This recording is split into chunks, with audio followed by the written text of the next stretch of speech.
Hey now, Robin, good morning. Hello.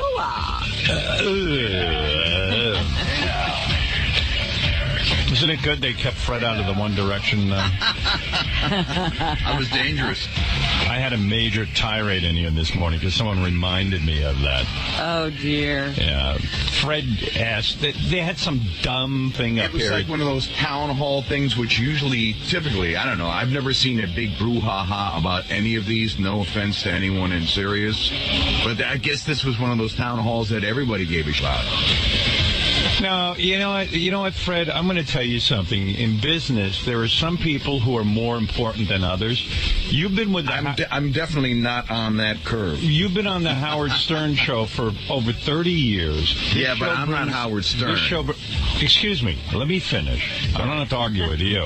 He doesn't want to listen. No, because I already have to tell myself this every time I get snubbed or I'll tell you how I feel. You know, if Fred never asked for anything around here, and they had this One Direction, which is, like a one-hit wonder type situation. Well, they'll be the new NSYNC. Right. Eventually they won't be.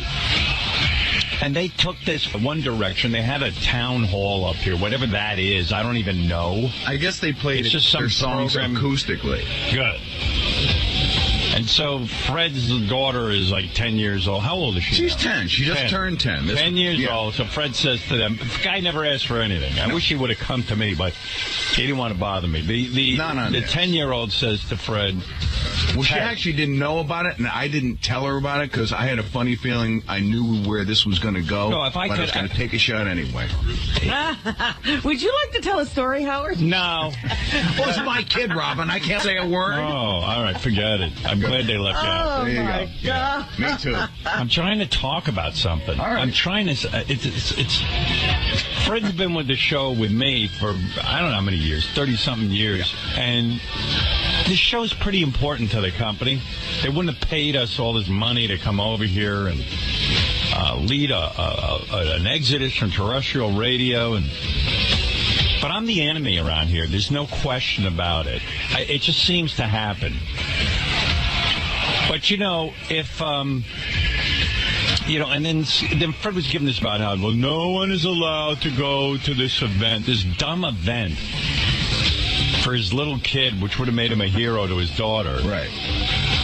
No one's allowed to go. Now, look, if 𝗦𝗵cie𝘄𝗿𝗍 wanted to bring his daughter to the event, Scott Greenstein would have kowtowed and said, yes, of course, Mr. 𝗻𝗁. Fred's just as important to this company as Mr. 𝗻𝗁. I hate to inform Scott of that. And it just infuriates me that my guys are blown off like that for something dumb. Like, wouldn't it cost them a dime to let Fred stand there with his daughter at the town hall and be a hero? But if it was some blowjob they had to give to some B-list celebrity, they would. Fred's a B-list celebrity. Quite frankly, give him a blowjob. Quite frankly, he's an A-list celebrity. You should treat him like one. Because all your sucking dick on Bruce Springsteen ain't getting you jack. Sucking Fred's dick will get you somewhere in this company because Fred's writing funny shit that people are listening to. Suck Fred's dick, not Bruce Springsteen's. Enough with that. Throwing yourselves bar mitzvahs. I've had it with. When I hear these stories, I want to jump out a window. I mean, really, God, this place. Fred Norris being here is more important to this company than any of you in management who regularly reward yourselves with big payouts and all kinds of exciting events to go to and meet and greets and shaking hands with Bruce Springsteen. If Fred wants to take his 10-year-old daughter to sit through that horrible One Direction, then let him. Suck his dick the way you suck Bruce Springsteen's dick. Because he's more important. If Bruce Springsteen comes on here tomorrow, nobody gives a shit. Give him a channel, nobody gives a shit. What Fred Norris, most Sirius subscribers care about, believe it or not. Get your priorities straight. Now you know why I'm angry with you. this attitude around here that I'm the enemy. I'm not the enemy. I'm your savior. I'm Jesus Christ around here. When I walk through the hall, I'm like Jesus. That's how I should be treated. And my disciples, my table of 12, Fred Norris being one of them, should be treated just that way. You know, you want to hire Bruce Springsteen's son to work in the music department? Go ahead. I don't care. But don't tell me Fred Norris can't bring his daughter to some stupid One Direction piece of garbage event you're throwing. It wouldn't have cost you a dime to be nice to the guy. Come on, get your management hat on straight. There's a couple extra excellent books on management I can recommend to all of you in management around here. How to inspire a staff, how to lead, how to be a leader.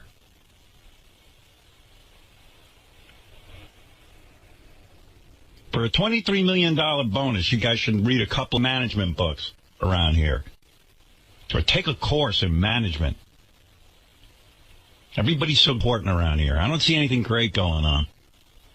If Fred Norris wants to go to One Direction, I'm outraged. I'm outraged. What can I tell you? I've had it. Nonsense. I need this. I should be on the beach in Miami like that rap guy. What's his name? The guy who ran Def Jam. I see him in the paper with a bikini. Russell Simmons. Russell Simmons is on the beach with a 25-year-old or something, model in a bikini.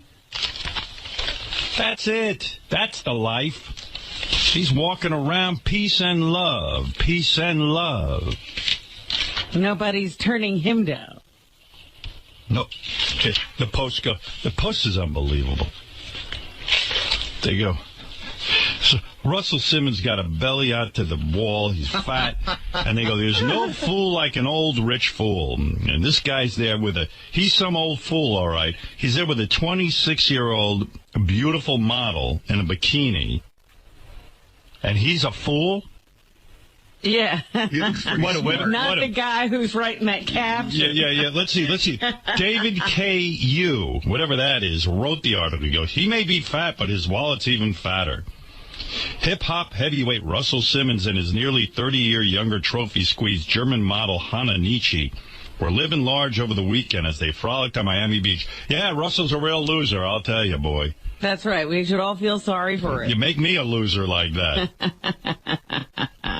The pound-packing founder of Def Jam Recordings and the Fat Farm clothing line, who reportedly is worth a very sexy $340 million, practiced some yoga in the water with his 26-year-old gal pal, and you should see this gal pal, Mama Lucian. Marona me. And the headline is, he's a fool, an old fool. God bless him. How's he getting fooled? Oh, he's fooled, all right. He's fooled. His dick is so fooled he doesn't know what to do with himself. Give me a break, old fool and his money. We should all be old fools like that with money. God bless Russell Simmons. What a party he's having. I've had it, though. I've had it. I see such ridiculousness around here. Howard. What? So somebody just sent me a note. Good. It said for the One Direction concert, we all had to use the bathroom on the 37th floor, and we had to go the back way, so we couldn't look down into the main lobby. Oh my God! It's like lockdown. Let me tell you something. Like what? What are you? Crap? The people who work here every day cannot be insulted like this. You can't do this to people. You're destroying morale around here. It's been going on for years. To my fellow Sirius employees, you are good enough to look at One Direction. Feel free to look. What are they going to do? Melt? What is this? Don't look down at the One Direction. Suck my dick. What is this? Oh, there's this weird sort of territorial thing about celebrities around here. It's sickening. Time for fresh air. Time for change. This is Sirius Satellite Radio. We could be the future. All this nitpicking nonsense and exclusion is ridiculous. Fred Norris is more important to this company than any executive in this company. I hate to break the news to them. Fred Norris is funny, and people love his jokes, and they listen to these channels because of Fred Norris. Not because of any of these guys on the 37th floor. The guys on the 37th floor are clueless. I mean, what is that? What do you think? You got one thing here. You got Fred Norris. Stop sucking One Direction's dick and worry about Fred Norris. When you see Fred in the hall, you should shake it, you should shit your pants, and act like it's Bruce Springsteen. Yeah, let's see how long One Direction lasts before we start carrying on like this. If I tell you who's important,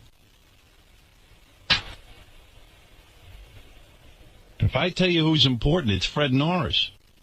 They can't be looked People at? shouldn't be allowed to look at Fred.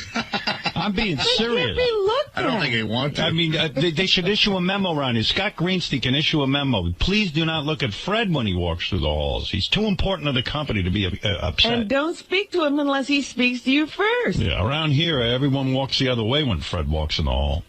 I'm sick of it. I mean, I really am. I really am tired of hearing dumb shit like this. And I hear it all day It around isn't here. new stuff. You Yeah. know, one of the reasons I came to Sirius is because I don't have to run the company. I don't want to run a company. But good Lord, I might have to. If you really want to thrive. There was a great vibe here when I first got here. People were all allowed to run around in the halls, and there was a vibe. What happened? What is this, Nazi Germany? You can't look at One Direction when you go to the bathroom? Are you kidding me? Well, you'll see. There'll be One Direction for a few of you. Wait and see. And it might be the same direction as One Direction. What are we? Yeah, we're nothing. Treat Fred the way you treat me. Okay, actually, don't. I made a mistake. They don't treat you that well. Yeah. Maybe I got to sit people down and explain how radio works and who's important to the company and who's important to the show. I don't think people know. They don't remember when they all have this attitude that they're something. Yeah, what is it? What month is this already? Is it January or February? It's December. Yeah, good. Well, the months aren't going by fast enough. Honestly. Yes, Matt, you're on the air. Hey now, Howard, this is fucking ridiculous. I mean, I've had a Sirius subscription since December 2005, along with a ton of my friends and people I know, and your channels that we're listening to. I mean, Fred, I've met Fred before, and it was like... All right. Let me be outraged. You don't have to be outraged. Let me handle They're this. outraged for He's it. trying. Yeah, man, but thank you, Matt. Well, can I make a request? Yeah. Can you play that 𝗫𝗄 song, the parody to Let It Be? Because I think this calls for that. I don't want to play that right now. That would trivialize how I feel. Thank you. I'm angry. I'm angry. Thank you, Matt. He was annoying me, too. Honestly. I mean, listen, I don't know how many times in my career I've turned to the people I work for and I said, if I leave you, your business will fail. And they laugh at me. Each time. NBC Radio, DC 101, 𝗪𝗪𝗂. You're gonna screw with me? Really? You think you're smarter than me? You think you've got it all figured out over me? A guy who's survived 35 years in a crazy business like this? You can't possibly think that, but you all do because you're arrogant. I'm so far ahead of you in my steps. Very much ahead of you.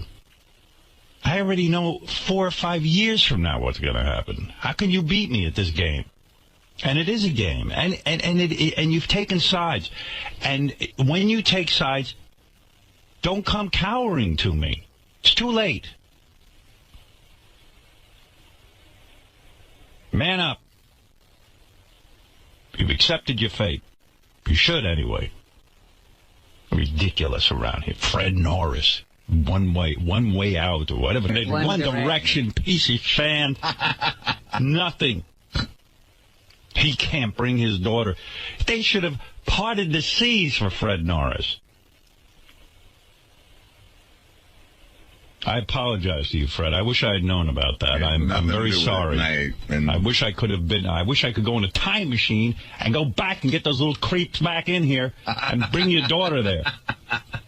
Well, she saw him in concert thanks to Lead Columbia. So. Well, yet you think we work for Columbia. We don't. We work for Sirius.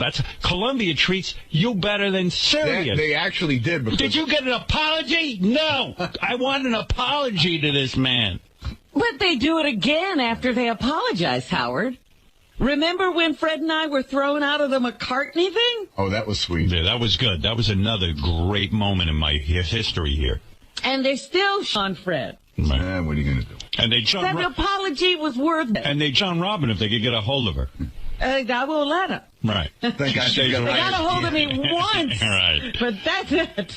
They threw this concert with Paul McCartney, and they'd stick Fred and Robin in the back. Well, who is more? And they took this Rolling Stone, Keith Richards' daughter, and gave her seats in front of me. Instead of Robin and Fred, the two most important players here. Well, I'm not even talking about that. I'm talking about when Tim Sabian got us into trouble. Fred and I are minding our own business. Tim grabs us and puts us in a line to go back into Paul McCartney's dressing room. Like you're going to meet. And the next thing I know, I hear, "Get them out of here." Yeah, who said that, Scott? Yeah. Well, he whispered it in someone's ear. Yeah, well. It wasn't a whisper. I heard every word he said. Get them out of here. Get them out of here. Like them. Like them. Something's them. Get them out of here. Those people. Those people. Yeah. You know who those people are. Dog crap. Get that out of here. Arrogance will get you every time in the end. Be gone. I'm patient. I'm like water. I'll drip on you to go. And then it was like, please come back here so I can apologize to you. I don't want to rile you up, Robin. What are you laughing at, Fred? It's ridiculous. I remember. I don't forget these things. Don't be upset, because you could be. You don't I could be upset, but sometimes I laugh things off because it's too painful to take it in. All right, I'm going to drop this now, Robin. I don't want to get you upset. Sweet Robin. I don't forget every slight. I was right there in the book. She never forgets everybody. I remember. Believe me, Robin, I'm keeping tabs. I got a diary. Just in case your book misses something, my book has everything in it.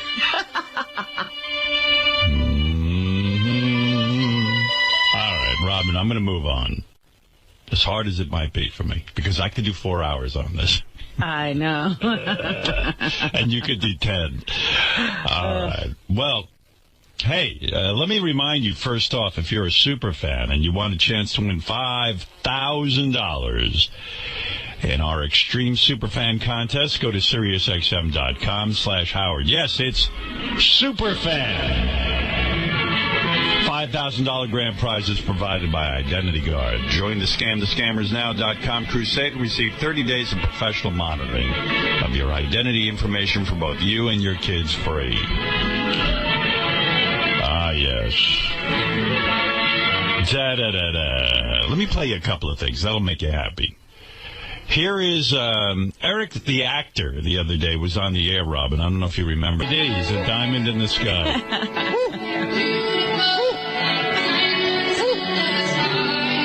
You know who should be treated like a god around here? JD. The guy comes in at 1 in the morning, takes the subway, and stays here all day.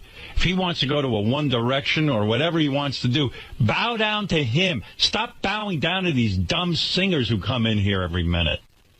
Get your priorities straight around here. Bow down to JD. Thank him every day you see him. Don't treat him like a schlub. I'm sorry, I'm back on that topic again. Oh, yeah. Oh, yeah. Oh, yeah, JD. Oh, yeah. Oh, yeah. Oh, yeah. Oh, yeah. Management 101. Recognize talent. Develop talent wherever you may find it, even if it's under a rock where JD lives. He's got more talent than anybody in the building.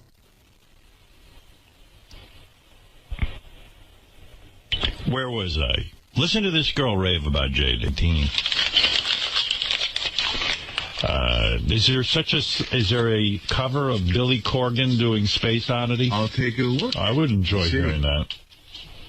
I would love to. Andrew, you're on the air, and then we go right to Robin's News. Sorry we haven't gotten to a lot of calls today. Peace and love, peace and love. Peace and love, peace and love. I don't mean to get you riled up. You're a little calmer than you were this morning, but there are millions of subscribers that only have Sirius because of you. I'm one of them. And it would behoove them to make you as happy as possible, because once you're gone, I'm gone. I don't listen to the channels other than yours. And, you know, you're talking about... You know what's so silly about it, Andrew? Listen. I came here with a good attitude. It's the little things. It wouldn't take much. When a guy like Fred Norris, you see, here's the typical mistake management makes. Fred Norris is as important to Sirius as any of these rock stars that they suck dick on and kiss ass on. So when I hear that Fred asks that his daughter could attend this, whatever this stupid thing is they had with One Direction, these little schlubs, they had a town hall, and if Fred requests it, I know they can't accommodate everyone, but Fred is, in fact, Fred is more important to this company. This is why I get sick to my stomach, because I have to explain this to people around here. Fred is more important to this company than getting Paul McCartney to have a channel. People are subscribing more for Fred and his humor than Paul McCartney's channel, and I love Paul McCartney, don't get me wrong, or Eminem's channel, or Bruce Springsteen's channel, or if you hold a Bruce Springsteen concert and Sirius is behind it, yeah, that's nice. It's important. It's not as important as Fred. You might think I'm not. And I see the way some of these people come up here get their dick sucked. They should be sucking Fred's dick just as much. And I mean that with all sincerity. Okay, look, I'm not going to get started on this again. It's called Management 101. Valuing what you have. Don't become complacent because it's available to you. Just because we signed here, don't think that we can't leave. You don't know what you got till it's gone. I'm writing a song about it. Let me sing it for you. You don't know what you got till it's gone. A big parking lot. Put on a big yellow. Yeah. Okay. All right. Goodbye. How you like that song, Robin? That was beautiful. Do you have any others? You should put out an album. Yes. Robin, it's time for news. The Howard Stern Show ends, and the wrap-up show begins. Welcome to the wrap-up show. The wrap-up show. A recap and behind-the-scenes look at the Stern Show. Call in 888-STERN-100. The wrap-up show with John Hein and Gary 𝗪𝗓𝗏. Wrap-up show. Diego's taking the calls today. 888-STERN-100, 888-783-7610. And welcome to the wrap-up show, where all we do is wrap up today's Howard Stern Show. Another jam-packed guest day with Tiki Barber and Nick Cannon coming in. And early in the show, Howard spent a lot of time yelling about Fred not being able to have his kids see One Direction. We were still talking about that. That's why I was late. We were still talking about that after the show ended. Oh, Howard's still fired up? Well, because word had gotten back to Howard that somebody that works here was yelling at me in my office, and I explained that he wasn't yelling at me, that he was just passionate about the conversation, that there's two sides to both stories. And then somebody goes, well, all I know is the door was closed and I heard yelling. And so it's just like it's turning into, I'm in the middle of this thing in this, and the person that I'm dealing with, I keep saying it's really not about you. You because he doesn't get to make that decision. But somebody here is taking it very personally. Why would that person take it so personally? Because they run a lot of the events here, but I don't think they get the final say on who gets to, Howard and I were talking that there is a lot that goes on here that's very behind the velvet ropes. Like, you can't come to this, you can't come to that. And there's a lot of stuff that goes on times where some people are excluded. And this person was trying to explain to me that, hey, when you have a person of Oprah's caliber, or like the mania that's going on with One Direction, which will be over in 6 months, that everybody wants to come, and so it's hard to accommodate everybody. Yeah, it's tricky. Oh, good. I'm glad we transferred that over, Ted. Nice job. I heard that. Is it the situation where the person you're talking about feels like they're doing all they can, but their hands are really tied in this situation, or are they sort of defending this is the reason why? A little bit of both. Okay. A little bit of both. But also, like, hey, I put on the event, and it's unfair to me because I'm just doing what I'm supposed to do. Well, I don't know, but Howard was really pissed. And he's still pissed. I know. Well, this morning when we were in there, the second he heard about it, you knew it was going to be, I was bummed because it came up on the wrap-up show or something when I played in the clip, and then Howard got fired up. And I have that 20 minutes, and if he's going to be spending 4 minutes pissed off, then it throws me off track. Yeah. But I got to let him have his emotions. But, I mean, his argument comes more from there are a lot of people who work very hard here on the talent side of things. And when it comes to this type of stuff, the corporate side of things gets rewarded versus, if you keep your talent happy, everybody's going to benefit. I agree with him to some extent. I agree with him on that. That, I don't know. It's always sort of, I feel now more than ever there's two worlds. There's the Howard Stern show and the rest of Sirius. Mm-hmm. But, listen, we do have a compound that's key carded that no one else can get into unless we say so. That's true. But there's the relationship. Well, I don't know. It's deteriorated. Yeah. The relationship is deteriorated. It really is, we're an island now. And I think Howard's feeling that and not happy about it. Well, JD also shined like a diamond and, loves Ronnie at the block parties. Those guys have something special going on, I think. Ronnie. A bromance? And JD. I don't know if it's a bromance. I just think Ronnie just, no one cracks up JD more than Ronnie does. And JD takes the block party very seriously, gets very involved, hello, Ralph Sorella. Hey now. Hey now. Hey now. Hey, I'm calling in about the New Direction thing, but quickly, 𝗛𝘄𝗿𝗍𝗱, I can't agree with Jason more. I mean, but so great about it. First of all, I'm not a fan of the Giants, but him quitting in the middle of announcing it too, like, hey, I'm leaving. And then, but the greatest thing was that Super Bowl that year, the Giants won the Super Bowl the year he left, the next year. And during the Super Bowl, he was in the middle of the day, like 2:00 in the afternoon, interviewing like some douchebag fans at some tent in the Super Bowl. It's like, good, he got his comeuppance. And he failed miserably in broadcasting. I think that whole thing with New Direction and One Fred, Direction. not One Direction, whatever. Like, thank God I don't know. When I heard that Friday, because we were there, and it was like presidential lockdown. God, it was ridiculous. Is that Darth Vader on the phone, by the way? He's been snoring from Howard show. But I know. It's such a slap in the face to Howard. I mean, because it's really, that's what it all boils down to. Because you say no to Fred, you say no to Howard. Fred is just as responsible for the success of the Howard Stern show as Howard in a lot of ways. And how insulting. I was shocked when I heard it Friday. I was like, I couldn't believe it. I was like, God, wow. you should have heard Ross Zapin defending it this morning. Thinks it's the greatest move in the world. Oh, you don't know how much stuff Fred asked for. Yeah, Ross, we know what side you're on. But there's a lot of, listen, I don't want to get started with Ross, but there's a lot of people there who forget that they might not have a job if the Howard Stern show didn't come to Sirius.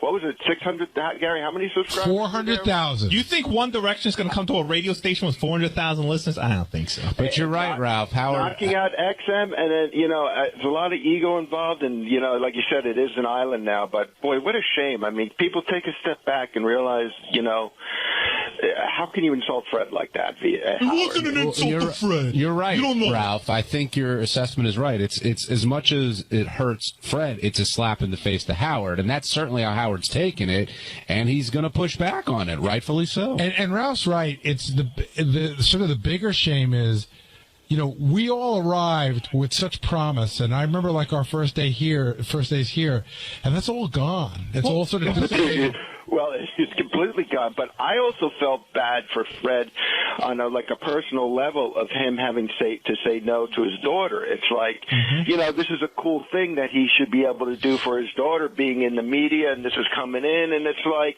and he has to say no to her, and that must have just been a horrible thing as a father to.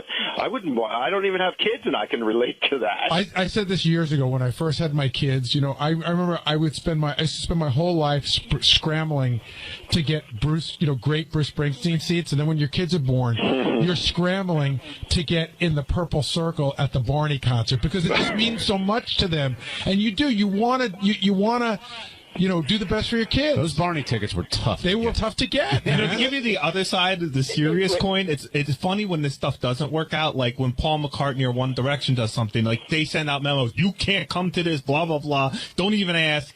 And then I remember they had a Toby Keith concert a couple years ago, and they sent out a similar memo like that. And then the afternoon of the concert, I got frantic phone calls from several people here at Sirius begging me to come and bring whoever I want to the concert because they couldn't fill seats. I was like, yeah, now you need me.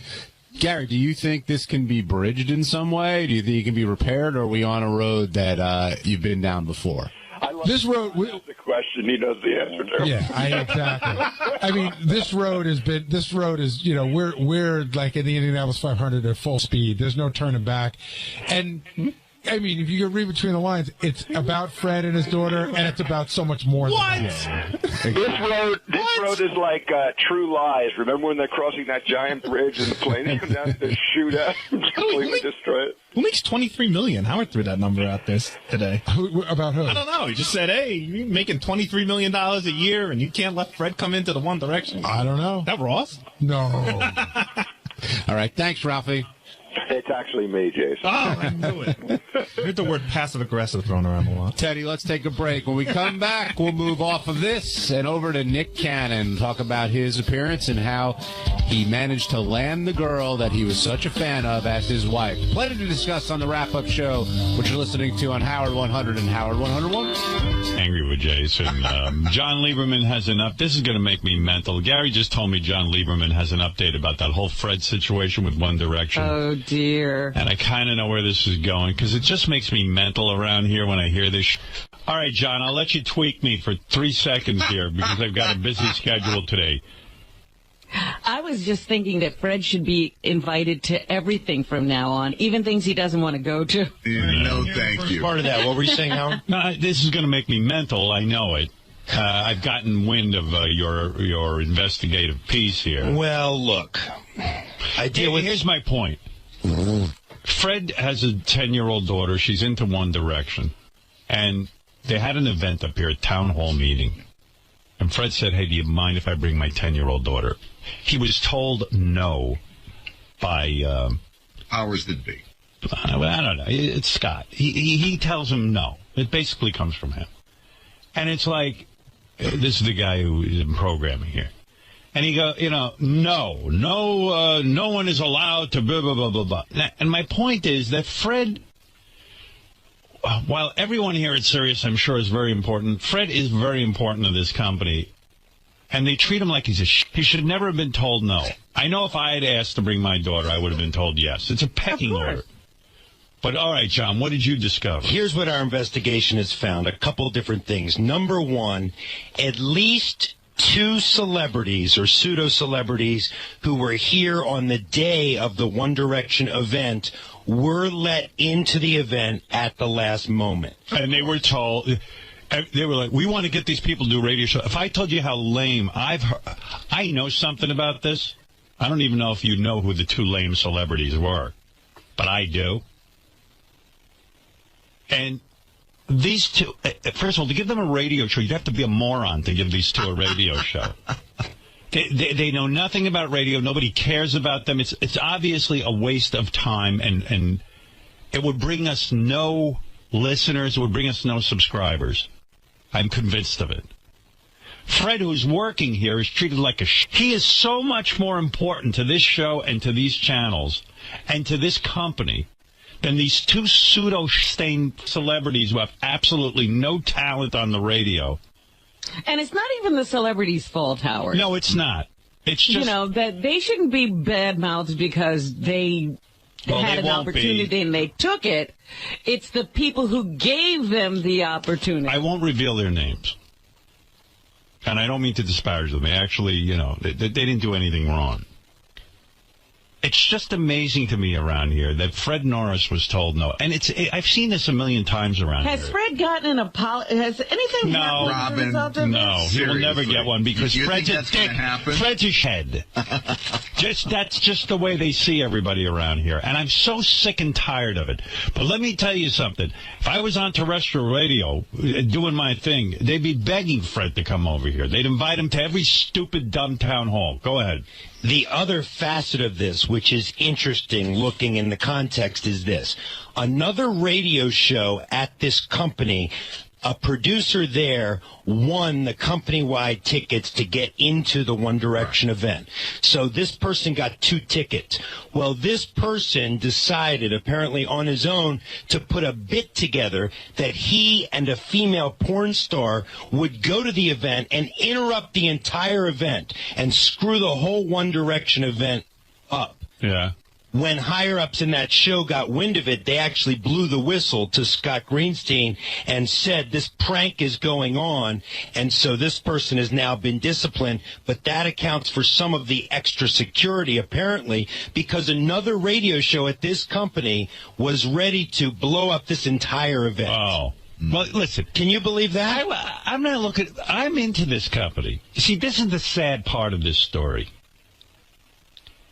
I love Sirius, and I love the opportunity I got here at Sirius, and I love what Sirius represents for the future of radio. I love this company more than anybody who works here. And if they put together a One Direction event, I certainly would not be an advocate of sabotaging it. That's not my thing. That wasn't my intention. My intention in bringing this up is that Fred Norris should be treated like the B or C-list celebrity that was allowed to attend this thing. He should at least be given that respect. That's all I'm saying. I got to be done with this because it makes my head explode. I've seen 15 examples of this go on where everyone's sucking, not even good celebrities' dicks, like sort of, celebrities that are flashing the pans dicks. But then when Fred goes, I want to bring my daughter. Fred is the biggest celebrity around here. I hate to break the news to this company. If celebrities like Fred Norris, Benji Bronx, Steve Brandano, John Hine, Sal and Richard, or Robin leave this company, there's going to be big trouble. It ain't going to be easy for them. Those are the celebrities you've got to wonder about and worry about. All right. Please, no more news. All right. You're too good at your job. You sure? What else do you have? I got you a have couple. something else? Yeah, I got a couple good things you're going to like. Real quick, Howard. Something positive? Scott the engineer bowled a perfect 300 in his league. By the way, I heard about this. I didn't know this. When you bowl, because I'm fascinated by this. So, Scott has such a miserable life. The poor guy, honestly, swear to God, the guy's got a miserable life. His one joy is this stupid bowling. Taking a ball and rolling it at some pins is the only thing he's got going on that makes him happy. Oh, there you are. Good. Now, what, did you guys meet last night? Is it true you beat off when you heard the news? Yeah, how did you know? I broke the... He broke his long-standing ban. Hey, by the way, I was walking out of here yesterday. Did you see there was a Billy Crystal town hall going on? Yeah. And I walked by, and I know Billy hates me. I mean, that's his thing. He hates me.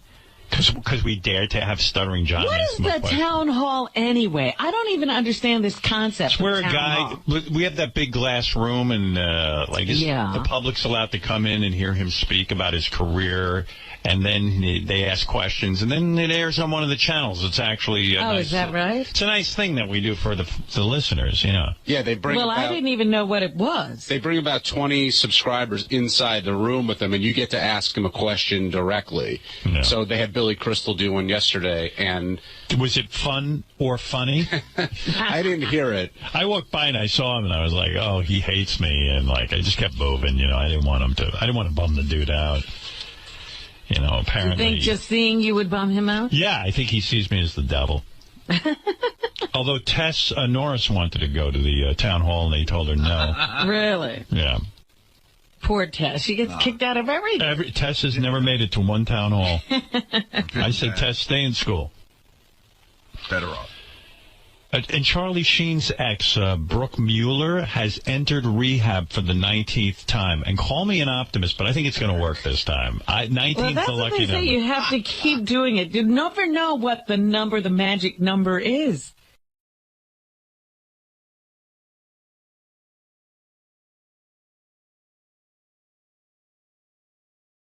What do you have from us from the Howard 100 newsroom? Okay, guess who's getting their own radio show on SiriusXM Stars Channel 102 this fall? Any ideas? I happen to know the answer to this. Do you know this, Robin? No, I don't. Nipsey Russell? That's right. How do you know everything? I don't know. What, are you an insider? Yeah, I'm an insider. Yeah. Look at this guy.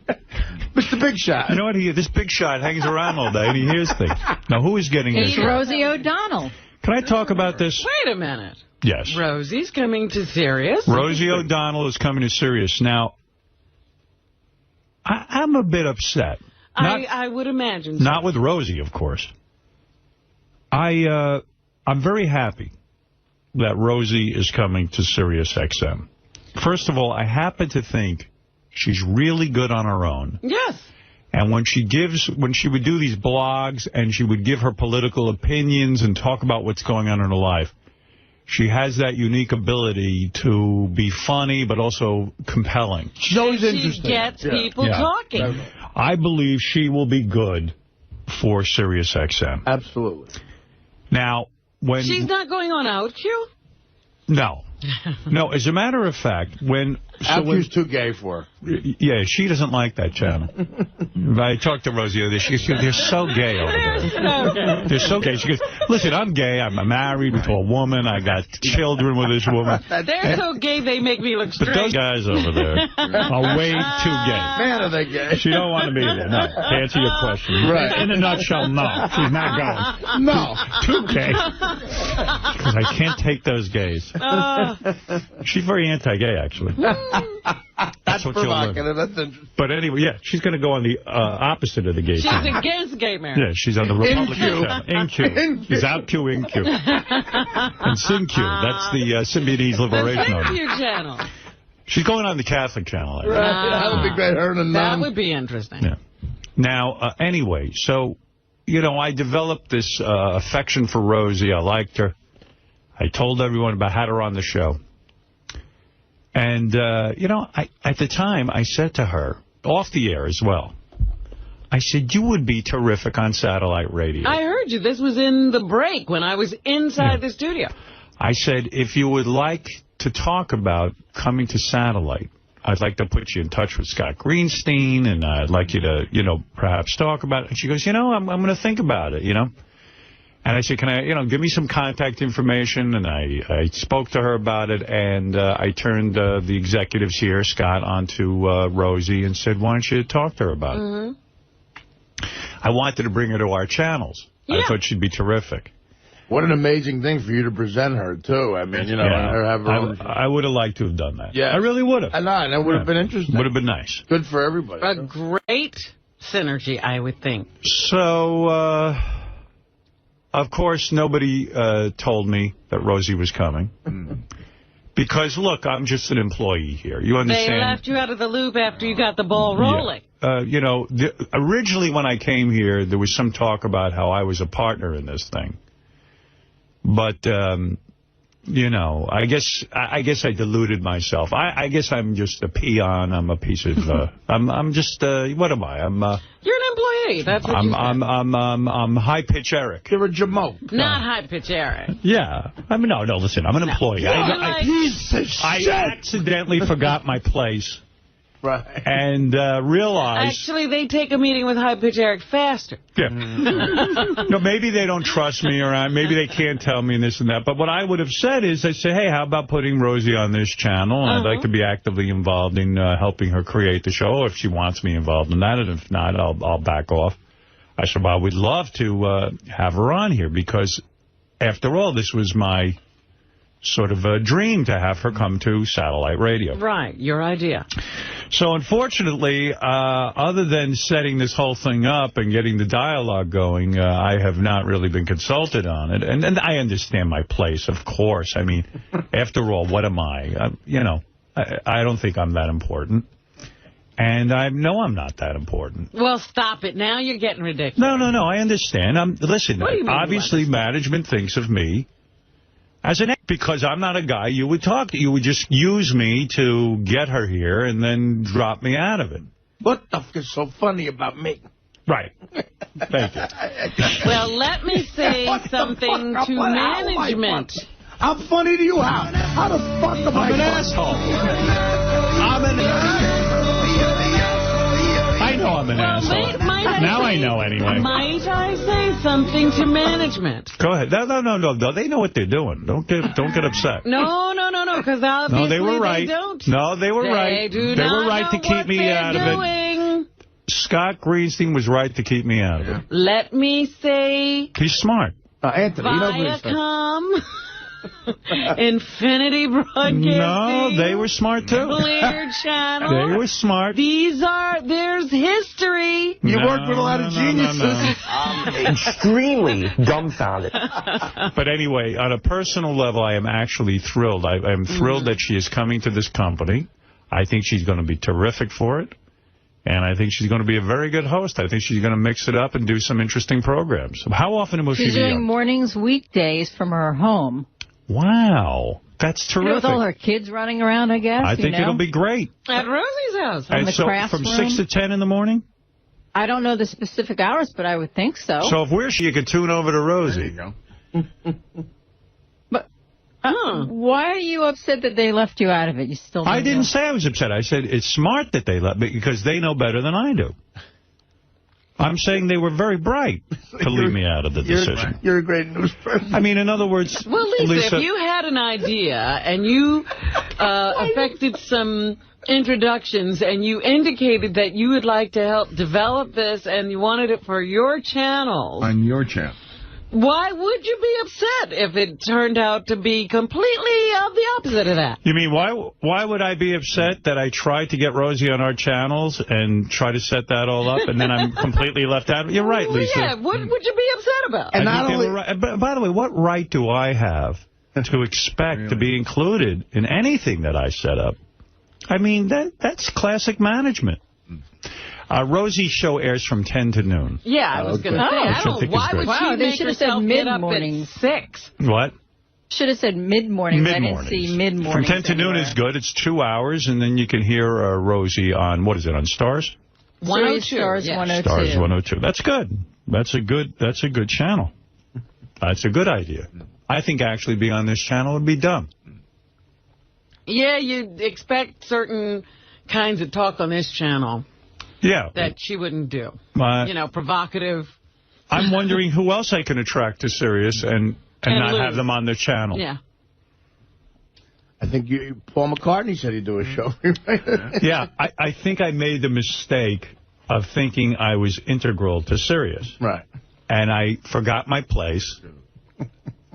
And I messed up. I really thought for a second, in light of recent conversations, that maybe I mattered. Lots of people make that mistake. But, I think listen, as I've said, I'm one small cog in the wheel here. Sirius is a great product. I'm a firm believer in it. I think it is the future of radio. And I think I forgot that I'm really not that important. A speck. I'm a speck of dust. I'm a, what do they call that? Dust in the wind. Yeah. All I am is dust in the wind. Kansas, I believe. Thank you. I didn't know that. I think it was Kansas. Thank you. Thank you. He thought he made that up himself, Artie. Stop it. I'm sorry. You know, as a matter of fact, I wasn't going to tell you this. I'm in the middle of trying to get Arnold Schwarzenegger to be a host on Coffee House. It's my goal here to attract... staff all the other It's an announcement to make. Lisa, maybe you want to take this back to the newsroom. I have just negotiated a deal to get Sarah Palin on the NASCAR channel. And don't ask me why I'm upset, because I'm not. Lisa, you don't know why I'd be upset? No. Well, what would you like her to do? Did you want to help form the show? No. I don't want Rosie to do anything. I love Rosie. I think she's going to be great. I'm saying I wish I could have had a shot at A, knowing this was going on, and B, maybe I could have said, gee, I'd love to have her on my channel. That's how much I wanted her. This is, but I understand that I shouldn't even be consulted. I should be used. In other words, use my contacts. Make the introductions. In other words, the reason Rosie came over to Satellite and got the tour and all that stuff is because we courted her. And then I should not be told anything. And really, I'm just an employee. I used to tell the guys at Viacom, don't treat me special. I'm just an employee. And they were so good at it. Man, did they take that to heart. You have no idea. They took it so to heart. They did it so perfectly. Any chance they got to crush my spirit, they did it. But, listen, you know what? I tend to think of myself sometimes. I get overly exuberant and think I'm part of something big, and I'm part of the team. And then I remember I'm an employee. So forgive me to my audience for forgetting this. You think you could be innovative sometimes. Sometimes I think I might be a help to the company, and then I realize, stupid ass, what have you done for the company? I'm just dust in the wind. You have ideas? Yeah, I'm just dust in the wind. And then I sing this song to myself. Let me remind you of the song, Robin. I close my eyes. All right, thank you. But you know what would have... If I hear that riff one more time, I'm going to vomit. You know what would have got... Pick it up where we left off. I'm not a particular fan of that song, yes. You know what would have got no attention, completely no attention at all? Rosie on this channel? A press conference saying Rosie O'Donnell on Howard 101. It would have been great. Artie is so right. How stupid would that have been? Yeah, how stupid would it have been if Rosie and I walked out at a big press conference? Might have made some news. Or maybe went on Letterman together and talked about it. That now, it would have been just this. But you know what? Another thing. I mean, how exciting was it to find out this way? This was so exciting. Lisa G got to make the announcement right on our channel. I got to tell you, another, I guess in my stupid thoughts, we could have made big news. This is what you call a PR coup. Rosie on Howard. That's the New York Post. But the smart thing they did was they kept it quiet from me. They slithered, just walked around and kept it quiet. And now the announcement's so dynamic. Yeah. Because Lisa G made the announcement. I could see what's in it for you, Lisa. You'll probably get the Pulitzer for springing this on everyone. I get your motivation. But and then asking the follow-up question, why are you mad? But Artie is so right. I mean, imagine how stupid it would have been for Rosie and I to pop up on Letterman together to announce that we are now broadcasting on the same channel. Can you believe Rosie and Howard together? Yeah. And you know what? It probably would have been bad for the company because too many people would have subscribed, and then we would have to figure out how to get this signal to everyone. Right now, the satellite signal isn't that jammed up. I mean, that wouldn't have generated any kind of article. No, nothing. Or talk show appearances. No. This is better this way. In fact, I'm going to have a meeting with Scott today. I'm going to tell him how brilliant this was. And you're smart. Rosie is going to follow Angels on Call, the psychic show on Sirius Stars. I think it would be great if Rosie and Angels on Call all got together and did a press conference. Could you imagine the turnout for that? Rosie, who are these women standing next to you? Oh, these are the psychic stars. My leader. My leader. I mean, it'll be great.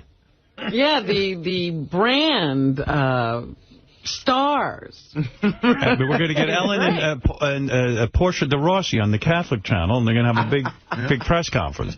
So, you see, my plan would have been to maybe unroll this in a series of interviews where we would show up together because we were now working together, which would have been unbelievable. But this plan is a little quieter and a little cooler and hipper. You get Lisa you want G. it underground, right? Yeah. Lisa G strolls in and makes the lead story. Guess who's going to be on Stars 102? Now, that's got to get subscriptions up. Well, no. You only tell the subscribers. Oh, That's in right. other you words... You don't even get any new subscribers. But now maybe we could buy advertising time rather than get free advertising when Rosie and I show up at the press conference. Right, yeah, exactly. Oh, I see. Okay. It's a good plan. It's interesting. It's different. Try to attract as little attention as possible. I think it's smart. You know what? This place is maxed out anyway in terms of space, office space. Why would we want to be more successful? We probably have to get more office space. That costs money. That's right. That's right. Everyone already we're taking 2 different Suddenly you elevator sober up and you're a businessman. What the hell's going on? What's so funny about me? What the? I amuse you? I'm a clown? I amuse you? But Lisa made the announcement. I'm glad. You know. And everybody's underwhelmed. I like how Lisa did it, though. I got to admit, you must have met with management because you came in and you go, guess who? You made it a game. Is going to be on Stars. Yeah. In a way, that sucked us all in. Yeah. You made it like a rhetorical question. Right. I think it's great. I think this low-key approach to announcing Rosie on the satellite is brilliant. You know what? It's taking the advertising industry by storm. Everybody's now taking the quiet approach. I wonder if Scott and Ross got together and discussed this plan. No, Ross is at Springsteen. Ross is at Springsteen. Yeah, okay, all right. Well, all right. So at least he wasn't in on it. So we can't credit him with this. This must have been someone else. I got to tell you, I can't tell you how many meetings I've sat in where they said, gee, if something exciting goes on, can we really build it out and make it big? Well, that would require you telling me ahead of time so that I could sit there and go, hey, this is an opportunity. Let's see. Here's how we can make it a real event. But I'm such a I start to think I'm more important to the company than I am. And that's where things go horribly wrong. Look, who do I think I am? Obviously, this is the better way to do it. Yeah, I am learning so much about radio here.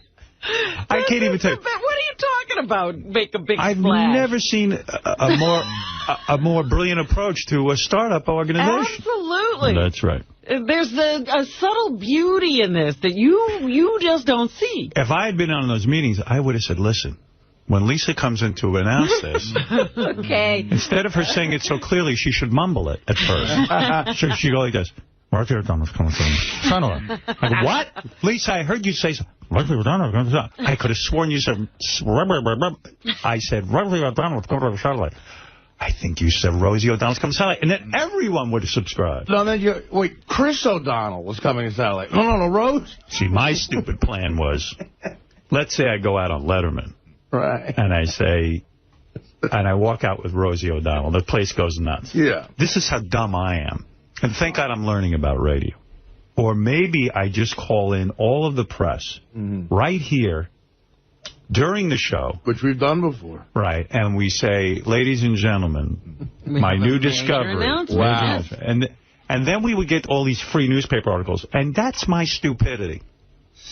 But not only that, I mean, this legendary feud has not only ended, now they're working together. Yeah. What do they... I mean, I can see magazine covers. But maybe that would generate too much interest. And maybe there... What? Is there, like, not enough satellite equipment? No, maybe that would seem like hype. Because the way Lisa did it now, no one knows about it. It's great. It's almost if people will discover they don't want a rush on equipment and subscriptions, you know, like they don't have the capacity to take on more people. And I'm sure Rosie's doing this for free, so it doesn't matter anyway.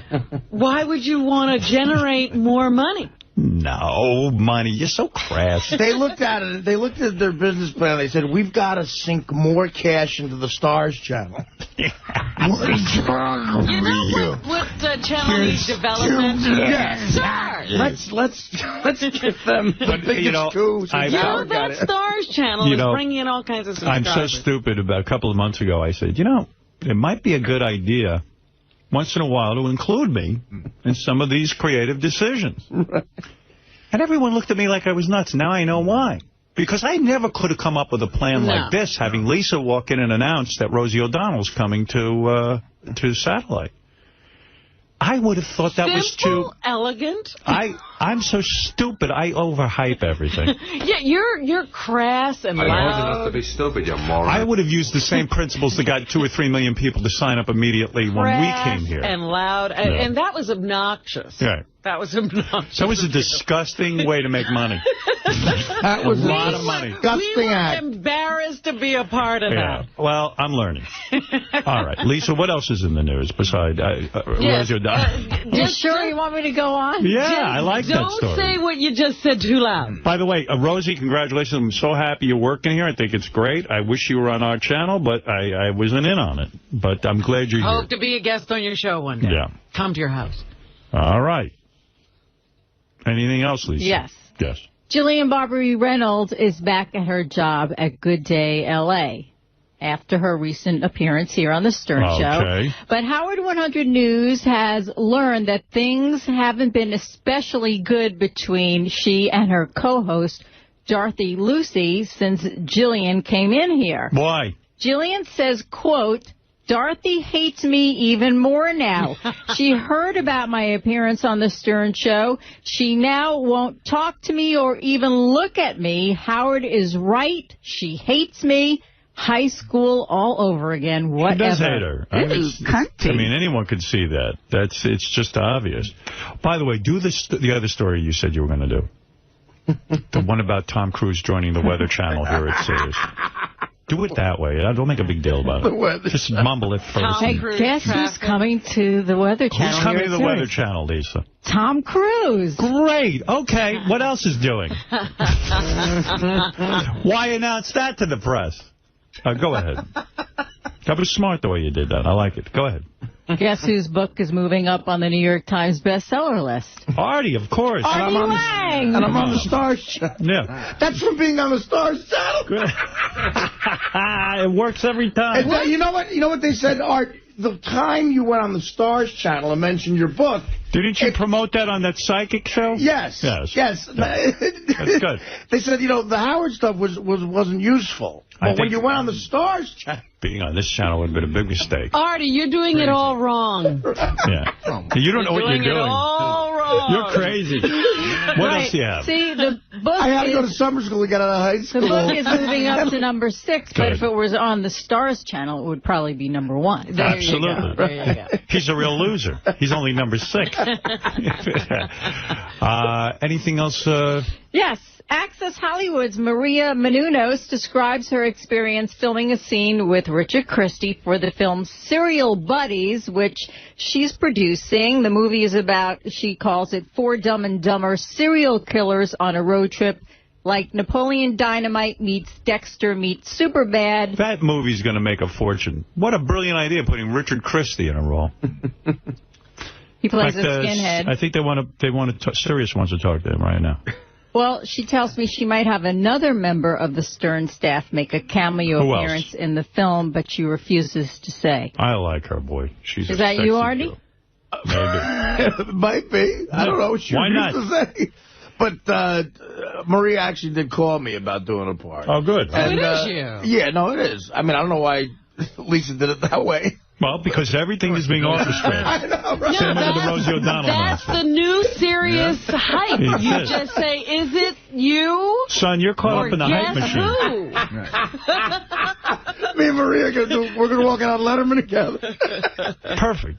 But she's a doll. She's a doll. I had lunch with her the other day. You're a lucky man. Look at you. She might be taking lunches. She might be one of the prettiest human beings alive. Gorgeous girl. And she's such a sweetheart. And so, I hope you did her. I didn't. What else you got there, I haven't Lisa? come close to that. Well, you'll have to tune in to Sirius Stars to find out more of what I'll have to say. Nice, Lisa.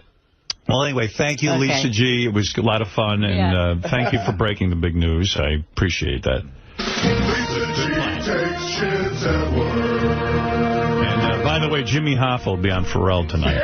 Why didn't she just say that Rosie was coming to the premiere channel? Yes. On SiriusXM. By the way, when we come back, I'm going to take a short break here, but when we come back, I am going to play you the internet. That was so good. I got to talk to him about it. They have, I don't know how you find the link. Maybe howardstern.com can put it up there. They're pretty good about that. But it's a link to his Saturday Night Live audition. When Jimmy Fallon, when anyone gets hired for Saturday Night Live, you have to audition in a room for. It's almost like America's Got Talent in Vegas. You know, there's just like 5 or 6 people in the room. And no audience. No audience, and supposedly you never get any laughs, but you'll see on Jimmy's he does. It was Lorne Michaels laughing, but his audition was so incredible. What he did was he did about 10 impressions or 15 impressions. But what he did that I loved is he kept them real short, and so you never got bored. Mm-hmm. And then he picked up his guitar and started doing some singing impressions. But again, just like it almost looked like he was just ad-libbing them. It was a very relaxed audition. And as I'm watching it about the first or second song, and I go, no wonder this guy got the job. I mean, his audition, if you ever want to see a tape on how to audition for Saturday Night Live, there can't be a better audition tape than this. Now, I don't know how that stuff gets out there, if NBC put it out or what, but it is fantastic.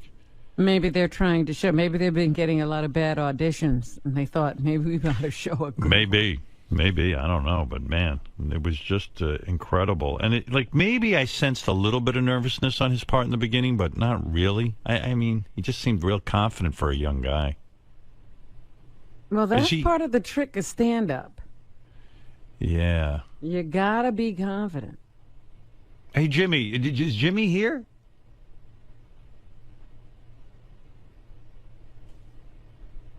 I wonder if Jimmy would want to say hi to David Letterman. Do they speak? Are they friends? Should we try that? I'll try that for a second. See how that goes. Jimmy Fallon is the host of Late Night. Is that his? What's the name of your show, Jimmy? Is it Late Night? What is the name of Jimmy's show? It is Late Night. Late Night, right? Yeah. It's Late Night. Hey, everybody. Hey, man. With all these shows, you could get confused. Real quick, do you want to say hi to David Letterman? No. No? You didn't hear him? You don't want to say hi to Dave? Yeah, I can say hi to Dave. Dave, are you there? Yeah, Jimmy, good morning. Hey, Dave, how are you? Dave is in Chicago. Good. He just was on our show. I thought because you're both late night hosts, you'd want to... Nice to be talking to one of the twins again. The twins? The twins? Jimmy Kimmel, Jimmy Fallon. Sure, I call them the twins. Yeah, what? You do. That's right. I do. Does he? The twins, sure. Yeah. Dave, just real quick, because Jimmy's here. He's got limited time. I just wanted to give you a chance to say, are you friends with Dave, or are you an enemy of his because you're with the Jay Leno camp and you're on NBC? No. I mean, if anything, we're friends. Yeah, you're friends. Yeah, been on the show a bunch of times. Jimmy says you're his friend. Right. Yeah, okay. I appreciate that. Anything you want to say to Jimmy? Well, I was going to say, first of all, Howard, I just, something I forgot to mention before, I love that sound buzzard on AGT. No, but I mean to Jimmy, not AGT. Oh. No, okay, all right. Well, just a reminder, I just want to say that to Jimmy that Jay Leno is still a big chin douchebag. I'd love to, buy him a hoodie and have him troll around George Zimmerman's neighborhood. Well, all right. Listen, you're obviously better. All right. Thank you, Dave. Yeah. All right. All right. All right. That's David Letterman. David Letterman. David Letterman, the real David Letterman. Oh my gosh! Why would he say that? That's so. It's you know topical. what it is? He's so much looser on our show than his own show. That is amazing. Yeah, I he's think amazing. it's satellite that just loosens him right up. I was telling everyone. Now, who put out your audition for Saturday Night Live? Do you put that out? Or, I mean, you obviously didn't have it. Who put that out on the internet? It's weird because that was out. It was out on they put out like a DVD, like a best of DVD thing, which they do for some of the cast members. And I'm sure you didn't object because, to me, it's almost like a primer, or is it a primer? But it's almost like a lesson in how to audition for Saturday Night Live. It's about 8 minutes long. Yeah. And it's this quick 8 minutes. What you did effectively that I thought was so tremendous, you quickly ran through your impressions. You didn't allow them to get bored. Yeah, I did, because you know what happened is I had this I had the stand-up act, and it wasn't working. It wasn't funny, and I was telling people kind of who I was doing before I did the impression. Right. You know, like the old way to do impressions, you go like, and now, ladies and gentlemen, here's James Cagney. Right. You dirty rat, and then you do the impression. So this one I go, I'm not going to tell you who I'm doing. That's what I loved. You never once said, here's who it is, and either you got it or you didn't. Yeah, exactly. It's like, it's clearly I'm doing Bill Cosby. Do you remember, have you gone back and watched that audition? I just saw the outfit I was wearing on a clip, like on the web. I'm like, oh, because I didn't know what people were. I thought you looked really handsome. First of all, you seemed more chiseled. Like you were younger, kind of physique. You were very thin. Wasn't as doughy. You weren't as doughy. What happened? I mean, he got comfortable. He got rich. Did you get married? Is that what happened? You just got doughy. Before I got married, I just got doughy. I don't know what happened. I just got. But maybe that'll just keep me younger looking. It's funny you say that because I see a guy auditioning, and you look like one of these ripped kind of almost like a model type physique. And you have gained a few. I mean, you're not fat by any means. But. No. I was never in shape, but I was skinny. I was like, right. Like if I wanted to have the body I looked up to, it would be Mick Jagger's. Right. It wouldn't be. Me too. I don't want a giant. I don't want big muscles. I don't want Jersey Shore. I don't want 𝗏𝗏𝗏. Right. I look at Mick Jagger and I go, boy, I'd like to be that thin. That's the You know, it seems that that's the one physique you can keep up because look at all those big muscle guys now. I cannot They're lose all weight. saggy. I used to be. Yeah, right. He actually looks pretty good. I used to be able to lose weight like that. Yeah. You know, I just have. I'm starving myself because I bought all these new clothes for America's Got Talent, and they're going live, and I can't lose a pound, and I'm telling you, I'm not eating anything. But that's the way to do it. But are you working out? Yeah, I go running. Yesterday, I was so fucking tired, and I go to Central Park. I'm running around like a lunatic. No, it's the dumbest thing. I'm downloading apps to make me run. And I go, this is the dumbest thing. I can't believe I'm downloading an app that says, go run. But do you run? I mean, do you actually I have do the it? app. You have an app? Yeah, I have an app that says run. Only the app could exercise for you. Should you start running, then you would have the app and you'd be all prepared. And I guess you would log all your mileage and all that kind of thing. I had a treadmill. I bought a treadmill, right, which is a big mistake. Right. Because you never use it. It's the dumbest investment I ever had. It becomes a hanger for clothes. It's very expensive. At one point, I had that. I had a rowing machine because I heard rowing machine. You get a lot of rowing is supposed to be great. So rowing machines both had dust on them. I would go in. I'd put on your show. And I'd listen to your show and try to row like I'm in a rowing team and Poet Society at Harvard. This is the dumbest thing. 30-something years ago when I started this show, I always pictured a guy in his car listening to it, never on his rowing machine. Oh, it's so lame. It's so. I wish I'm telling you now because I don't do it anymore. But at one point, I had gloves so I can grip. I can grip the rowing machine. Right. And it was just so dumb and a waste. But then I had a treadmill, and I ran on the treadmill, and maybe I'm just, maybe it's because I'm just so doughy. I made a lot of noise, right. And the neighbor comes up and knocks on my door, which I don't want. I don't want to talk to anybody. Right. So you kept the machines in your apartment? Yeah.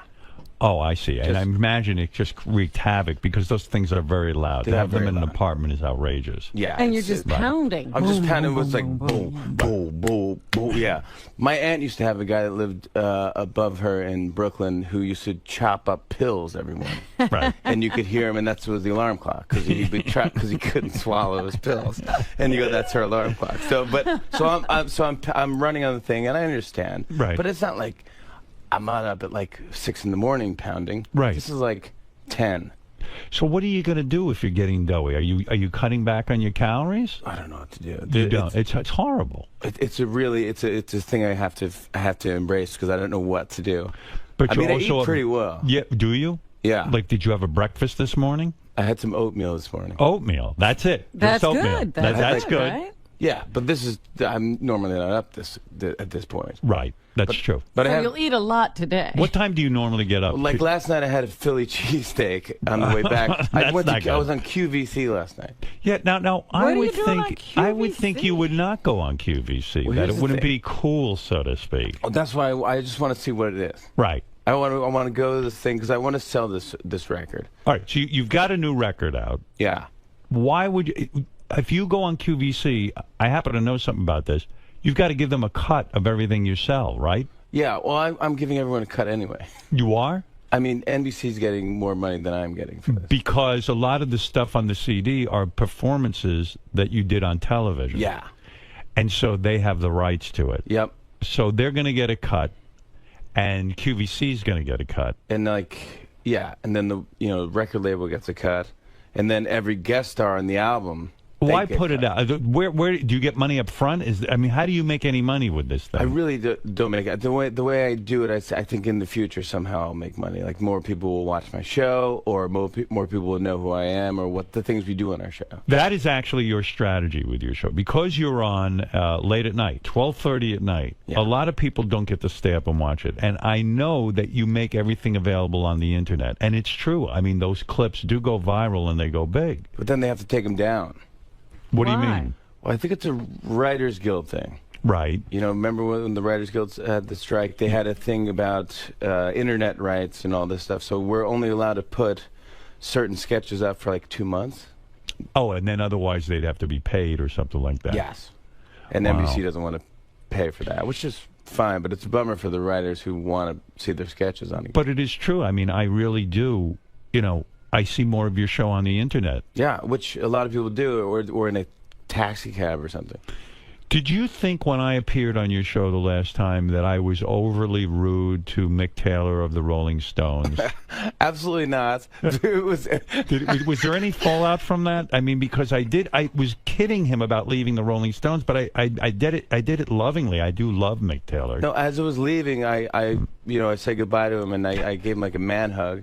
And he came in, he goes, I'm sorry about my friend over that. Next time I'd love to hear you talk more. So he wasn't upset with me, was No, he? not at all. He was a good sport. Great sport, totally laughing. Some people on my staff was like, that was pretty harsh. I was like, yeah, I got a lot of feedback where people said, wow, you really ripped Mick Taylor a new asshole. oh no, in fact, I felt like you guys had done that before. You know, I had a disappointing moment with your show because I really enjoyed my last appearance there. I had a great time. Yeah. But you and I broke into a song, a Rolling Stones song. We sang to the audience in the commercial break, and I had a feeling you would include that somehow. Or you can't include that because you don't have the rights to the song? Is that it? What happened there? There was no interest in airing that? I didn't want to air it. Why? Because you're now a judge of singing. Oh, yeah. But, I mean, I know I'm not a good singer. Yeah, but I don't want to put that out just since your debut. I thought that was a fun, spontaneous moment. I could put that up. Well, no one told us that. I was ready to put up, but I go, you know what? Maybe Howard doesn't want that. Maybe he doesn't want this. It was a commercial break. He's a singing judge now. I see. You were protecting me. I was trying to protect you. I so don't know from that. You know, I don't protect anybody. I said, well, maybe he doesn't want that because now he's got to be telling someone, hey, you sing awful. You're a nice guy like that. You do protect your guests. I try to. I do up to a point, where it's like as much as I can. If you're going to be rude to me, then I won't do anything. I'm just like, I'll let you sing. It's like, fuck you. Yeah, exactly. Yeah, I mean, right. what do we do? But it's like, I think for the most part, I'm happy you're doing the show, and it's all just kudos for me and our show. Who are you friendly with in terms of other talk shows? Let me get this, because the landscape, and I want you to be honest, I don't want you to be diplomatic. Yeah. I know you're friends with Jay Leno. You called him when you had to interview Obama. You got advice from him, as you said, and you got advice from me. And I got advice from Barbara Walters, too. Right. Yeah. But Conan is a close friend of yours, right? No. Oh. Yeah, I don't really... Not anymore? No, we were never close. Oh, okay. I thought you were friendly with Conan. I'm friendly with him. Yeah, we're not friends. Did you not... Is he upset that you took over his whole time slot? No. But is he upset that you side with Leno in the big feud? Nothing to me. He's come on the show. I mean, there's no sense. I mean, I'm not really part of that whole thing. So. Oh, I thought you were friends with him. With who? With Conan. No, I'm friends with him. No, I'm not close. No. I'm not close really with any of the hosts. You're a hard guy to get close to. I've tried to hang out with you. It's impossible. You really want nothing to do with me. You really What did you say? You were telling us the story about how you thought you were with him and then he left you and went to somebody else? No.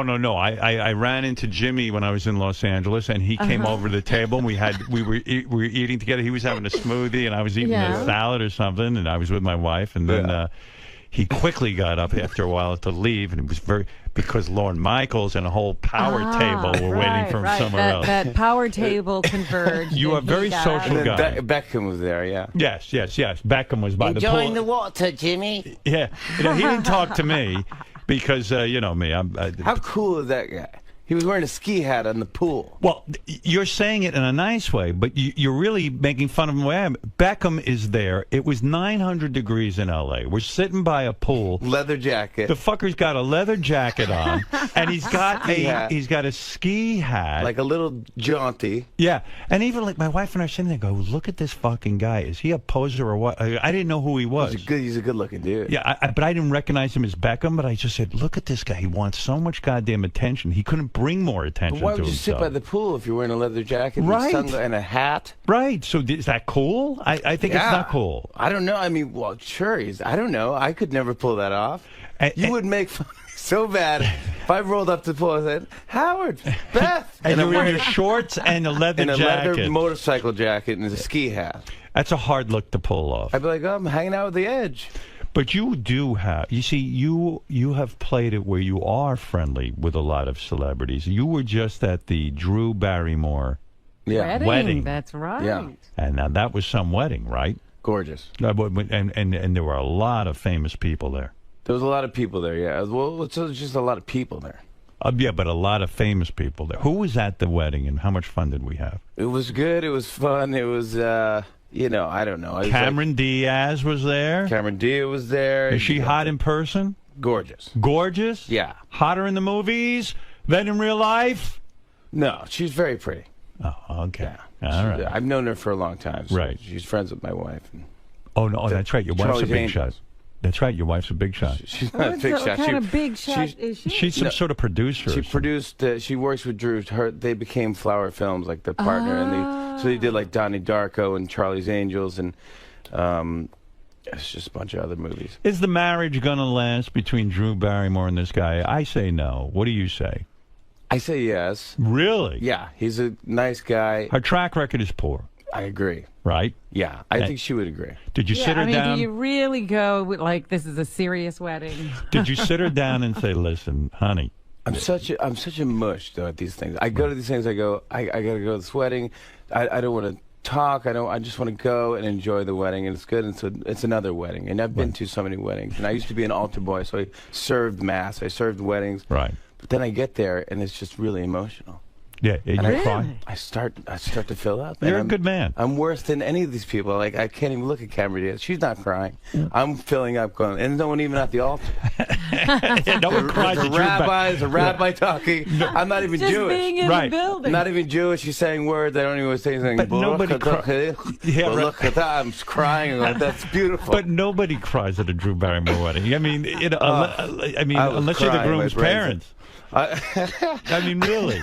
I was like, I got into it, and then I was just like, and I wasn't even drinking at this point. Talk me through this. When you're invited to a high-profile wedding, like a Drew Barrymore wedding, and I would imagine that was fun, What do you get Drew Barrymore for a wedding gift? I mean, do you give her cash, or you just didn't give her anything? I didn't your give mere her your mere presence. I didn't give her anything. I really didn't. Wow. So fucked up. I got to ask Nancy. Maybe we did give her something.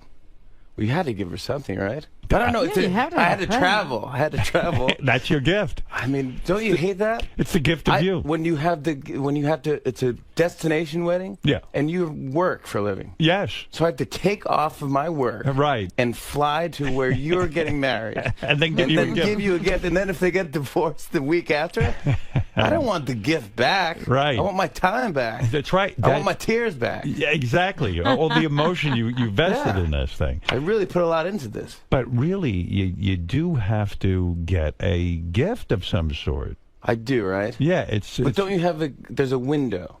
I think there's a window. Yeah, you have a year, right? 1 year. Ann Landers said it was 1 year. I read that column. Ann Landers. Religiously. Yeah, she said 1 year. So 1 year.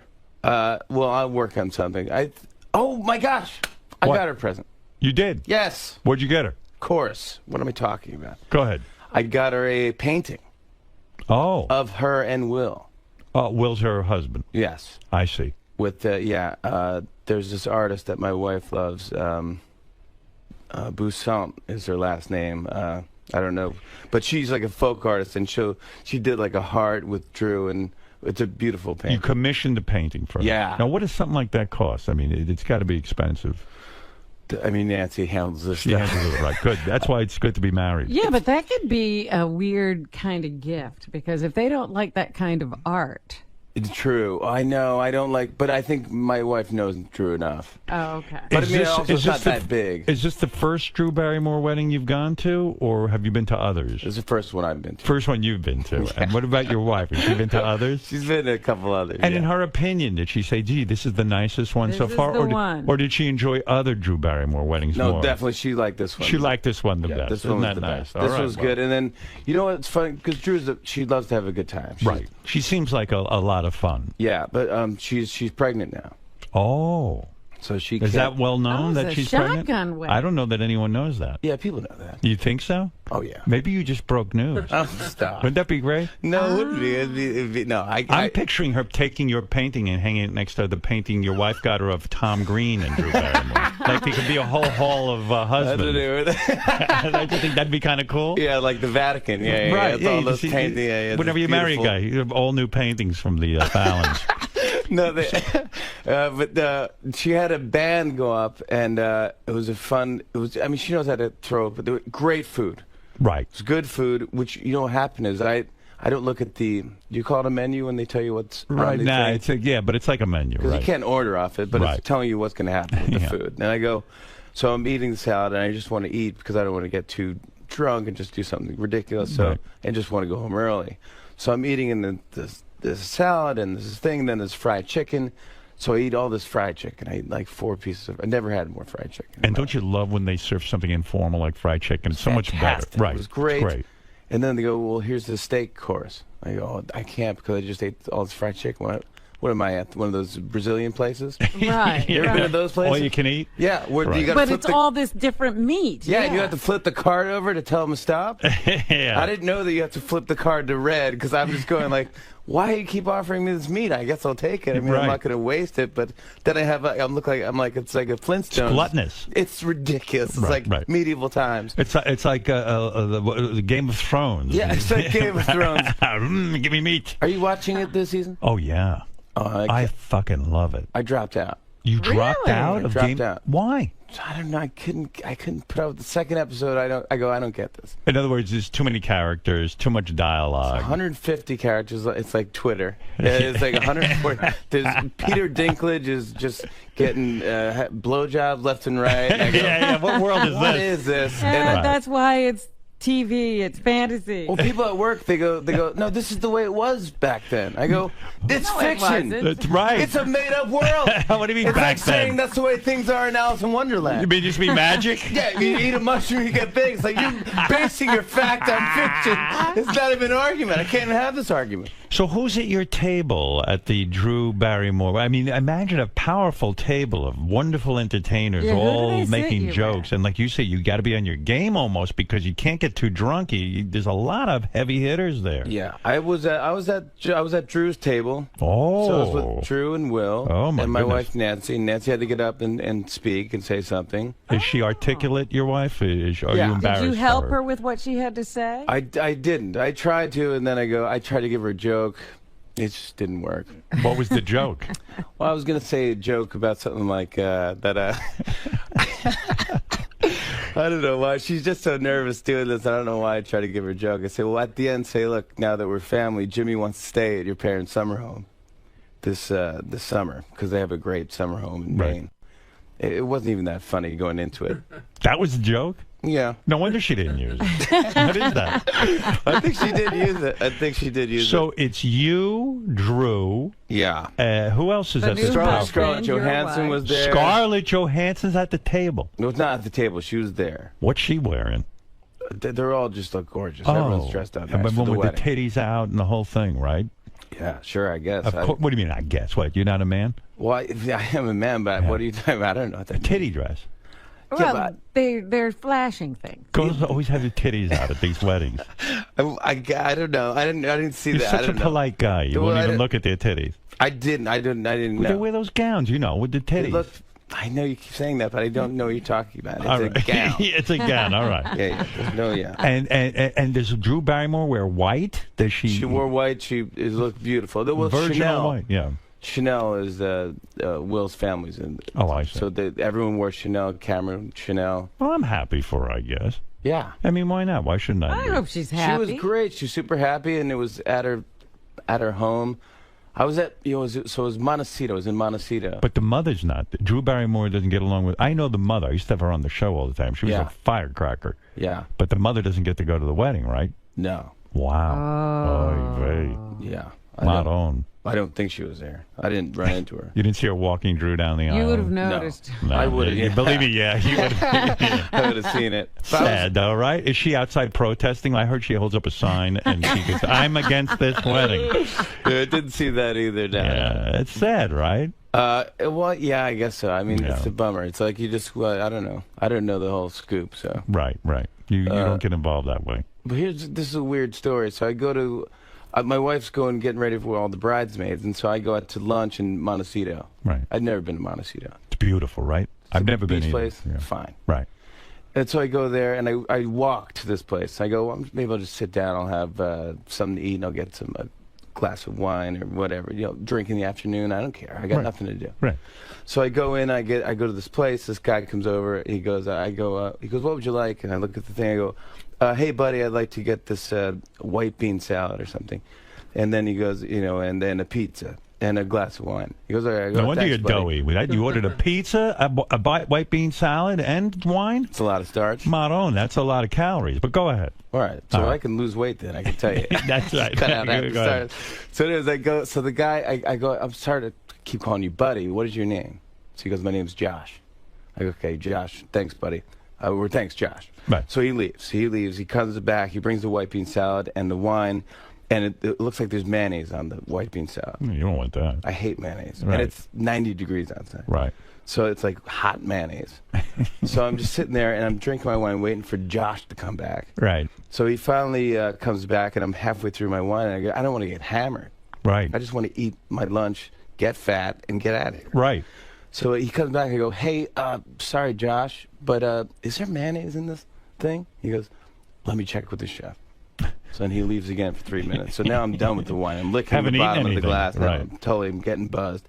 He comes back, and he goes, the chef said it's red wine, it's vinaigrette, and it's the rest is a surprise. A surprise. Surprise. And then he leaves again. Right. So I was staring at this thing. I go, I'm not going to eat this. No. Surprise. What if the surprise is mayonnaise? Right. You idiot. I want to know if there's Yeah, mayonnaise. that's why I asked you a question. So Right. anyways, he comes back and he goes, oh, you didn't touch the salad. I go, no, I don't like mayonnaise. I like creamy stuff. So I'm sorry. I didn't. He goes, all right. let me get the chef will probably want to bring. I go, I don't want anything else. I just want to get out of here. Just bring me a pizza and I get the check. I want to get out now. I'm mad. Spending your life at the mad. You're getting drunk. Restaurant I'm getting Montecito. drunk, and so then he brings me another glass of wine on the house because I got the mayonnaise. And I go, thank you, Josh.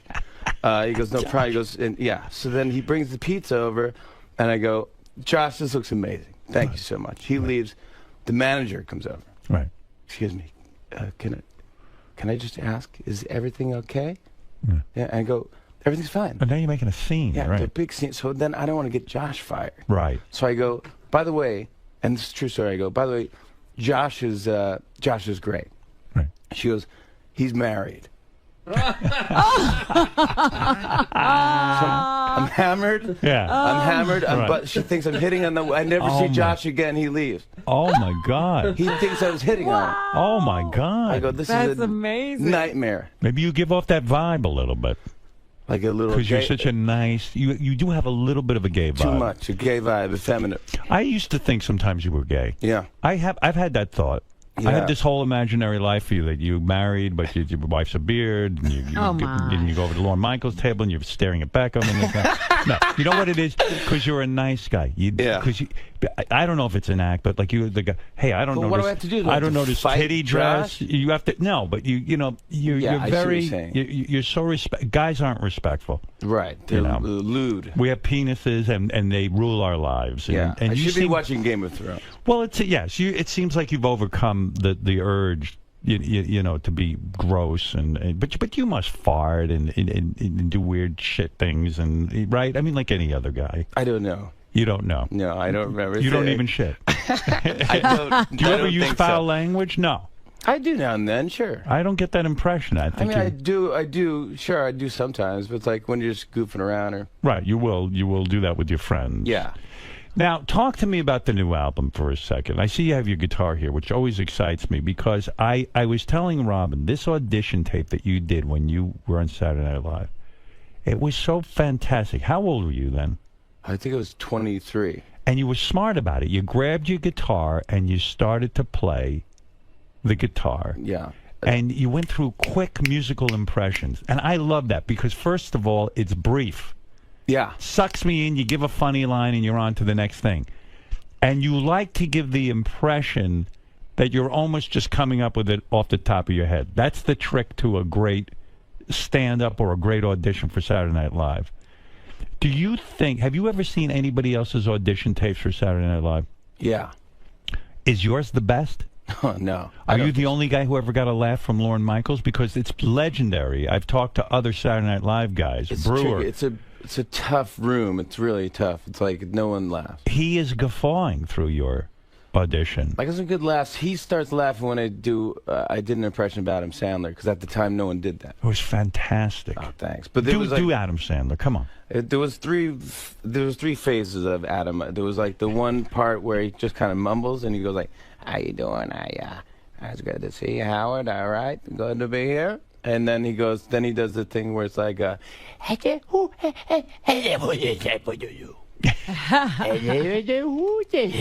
know, and then the third part is where he goes like, he yells and you're just like, "Shut up!" So I just did the mix of all three, and I actually called Adam Sandler before I did that.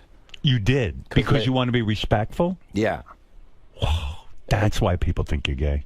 Is that why? You're too respectful. I should have said, "Hey, how about those titties?" Yeah, you should have titty dress. Hung up the phone. I'm beating off.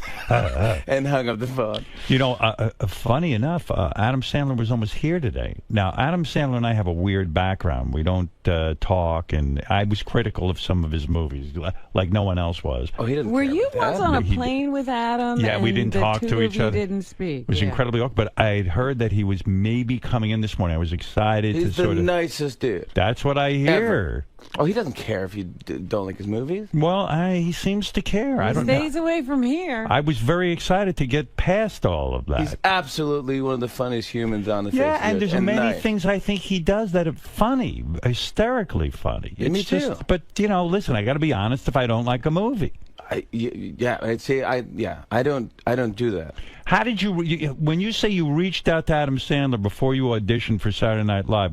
How do you even know to get to him? Because wasn't he already already on Saturday Night Live? He was a big star. How did you know him? My manager at the time, Randy Siegel, used to work at Brosty and Gray, and she knew Sandler on his way out. Right. So she knew him. So she called Adams and said, "Hey, my client Jimmy, who you met once before, I think he saw me at the Improv in L.A. Right. And she said he wants to do an impression of you for Saturday Night Live. Are you cool with that?" And he's like, "Sure." He's like, "Does he want to do it for me?" Like, he can call me and do it for me. So I go. So I called Tim Hurley. Actually, was his writing partner. Right. Talked to Tim. Tim goes, "All right, here's Adam." Adam got on the phone. He's like, "Hello, how you doing?" "Hey, Jimmy?" I go, "Yeah, this is Jimmy." He goes, "All right, you're going to do an impression? You're going to do a, do the impression of me?" No, he didn't. So he said, he said,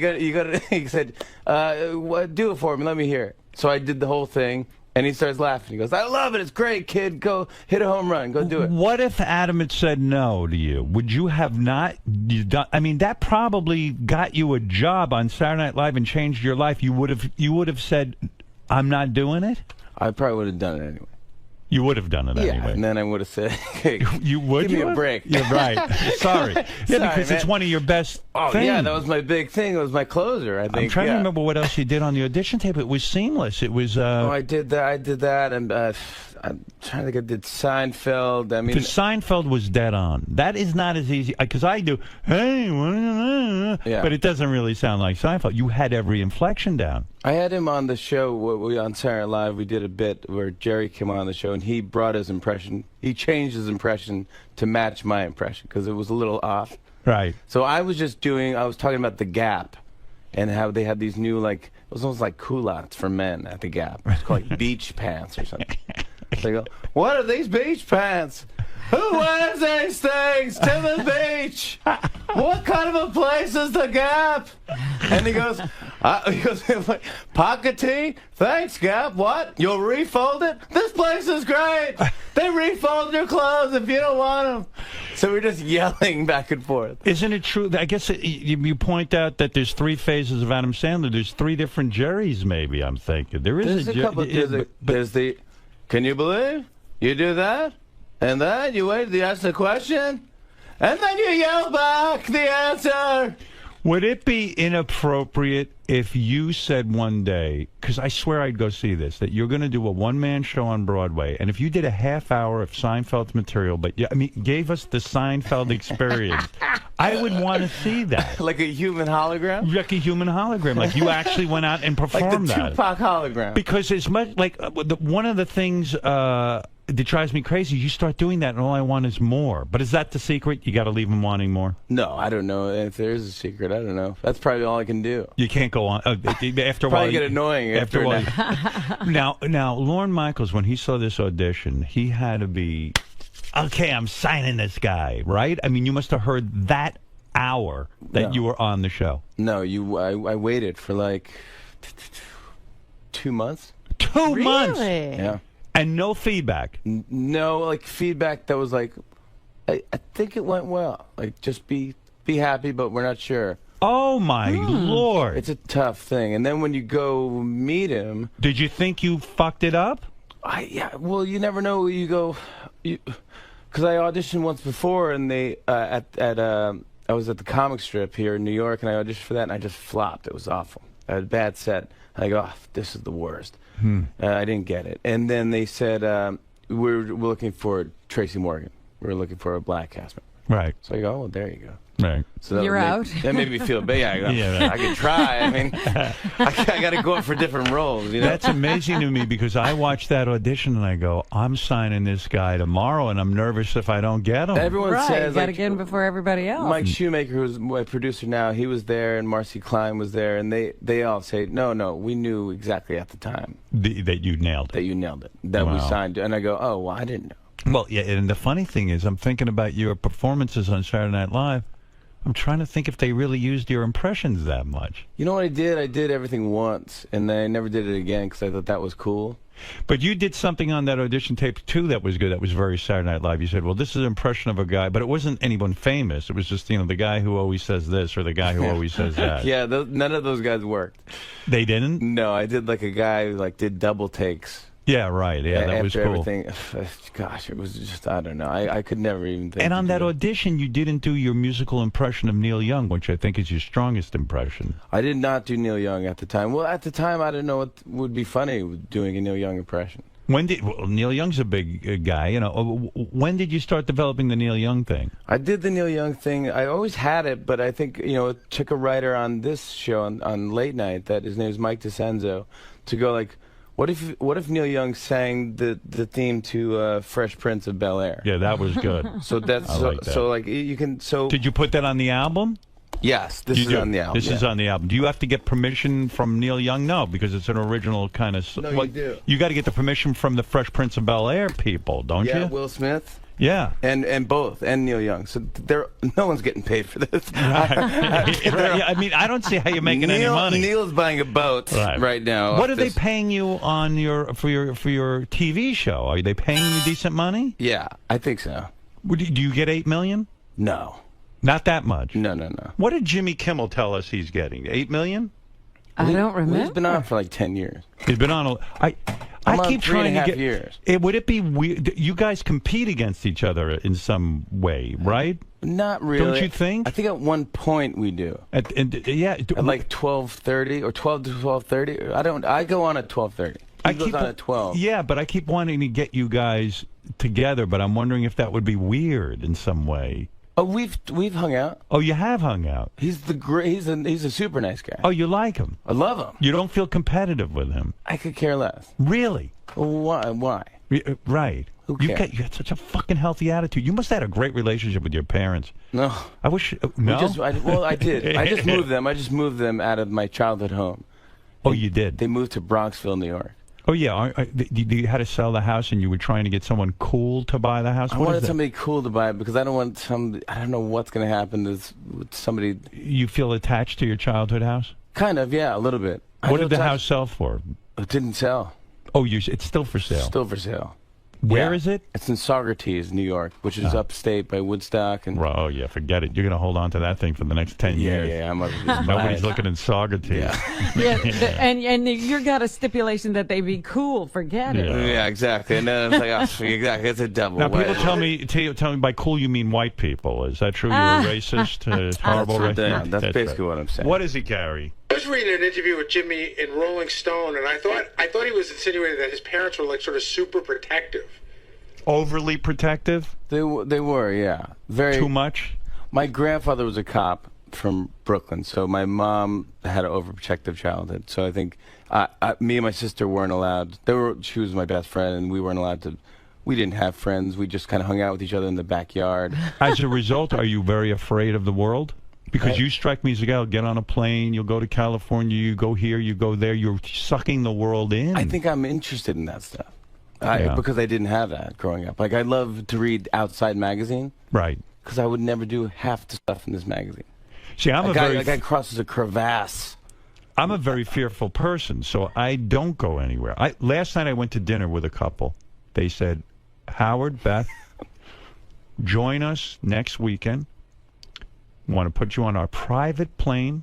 We're going to go to Paris together. We're going to have an incredible time. And they spelled out what we're going to be doing, blah, blah, blah. And I looked at my wife and go, oh, my God, Paris is a terrible place. And I don't want to. How do I say no? Yeah, I mean, how do I say no to this? This is something everyone in the world should experience. This is like an episode of The Bachelorette. It sounds like filled with danger. Yeah, because it's a private jet? No, because it's just... I just want to be foreign home. Land? Yeah, I just want to be home with my dog, and Yeah, it's I like going home. Yeah, you like that too? I like going home. I know my wife. I know she's right. We watch the same things. We eat the same stuff. Yeah, I got my food. I got my routine. I barely have enough time to relax. So when I get home, it sounded like a nightmare to me. No, it's just too much work. Too much work. Because you got to reinvent. You got to relive. You go, I don't know how to live here. But a normal person would never turn. Like Robin would be on that plane tomorrow. Absolutely. I mean, a private jet, and this guy's top of the line, and they got rooms and the whole thing. I can't be bothered. Yeah, me too. It's just doesn't interest me. Doesn't interest me. I'd rather, seriously, I've heard you say this on the show, but I'd rather sit and stare at a wall. Yeah. And just stare at nothing. Just sit there and go like, this is fantastic. You know what excites me? And this is the sickest fucking thing in the world. You know what I'm doing on, I think it's Thursday or Friday. I forget. I have a coach coming to my house to teach me how to organize. Yeah. And I'm excited about this. My wife would freak out. She loves to organize. I'm excited about this. We're going to come up with little folders and what to put things in. I try to get... I have her booked for the whole day, this person. I tried to get a closet organizer, and she was booked. Yeah, I'm all set, man. What job is this? I would rather do that than go to Paris on a private jet. I just want to make sure it's all figured out. Right. Yeah. I have no time. Yeah, I just want to do that stuff and to make sure it's all figured out. Then I just don't want to... Also, I don't want to bother anybody or just all of your impressions and all of the things that you've absorbed, what were they, through television and sitting at home in your home? And yeah, everything happened. Me too. That's it. I just watched TV and you learn the world. TV and radio, and I just grew up with that. My dad would love WCBS FM, and we're up in Saugerties where you don't really get that. So he would have me run wire through the whole house, like through the pipes and stuff. Right. I definitely am going to die of cancer. I know the whole house is like a microwave. Did you ever try to be a legitimate musician? Because I feel when you do Neil Young, and I've heard you do Bruce Springsteen, all this stuff, that you have a good voice and you do have a certain charisma. But are you hiding behind the impressions? Are we ever going to hear you sing an original song that Jimmy Fallon can do? No way. You would, because why? Because all the comedians would laugh at you for trying that? Well, I would just personally, I wouldn't want to hear it. Have you ever sat down and written a song? No. Is that true? One. A serious song? A serious song. Never in my life. Why? I'm not a poet. But you had fantasies. I mean, no one's I've written comedy songs. I'm not a poet. When you were a young man, though, when did you learn guitar? You were a young guy and you were practicing guitar. You had a fantasy of being a rock star, yes? Yeah, but I just imitated everybody. That was it. I just took a guitar and I imitated, and I learned the song, and I would imitate. I'd do Roy Orbison, or you could do Roy Orbison. I could. You can't do it now? I don't think I could hit those notes. If probably a couple drinks in me, I could scream crying. What's the one musical impression you do that you have yet to show the public? Gosh. I've never heard you do Roy Orbison. I mean, it wouldn't. I couldn't even do it. Yeah, I got to really be into it and belt it out. What's your best impression? Is it Neil Young, you think? I mean, Neil's probably the best. I mean, we did the Doors on the show. We did the Doors. I've never seen anyone do like Jim Morrison to be funny. Yeah, so right. We did the Doors singing the theme to Reading Rainbow. I saw that one, and that was good. That went well. That was good. And we shot it like it was Ed Sullivan from, 67 or whatever. It was pretty cool. This show is the best venue for you. I mean, you don't have to sit there with those other fucking cast members from Saturday Night Live. It's your own sharing thing. Time. Yeah, you don't have to share time with them. Fighting you know what I mean? Think about it. Spot. It is really the dream job for you, I guess. Although it's fantastic. It's great. And you don't have to worry about like ratings versus this one or that one. I'm on so late. Are you dying to do the Tonight Show? No, that's the death. No, don't do it. I told you that. You're not going to have any fun anymore. They're going to knock you in the head every time the ratings dip. Yeah, They'll I can't drive be you worried crazy. about that stuff. What about Craig Ferguson? Are you friends with him? Yeah. You are? Yeah, I'm friendly with him. How can we be friends with everyone we're at war with? It's like I don't know. Should I have more passion? And I think maybe. I don't know. You want to kill him? No, but it was a funny thing. Kimmel is he's just a smart guy. He's just funny. And this is a funny story.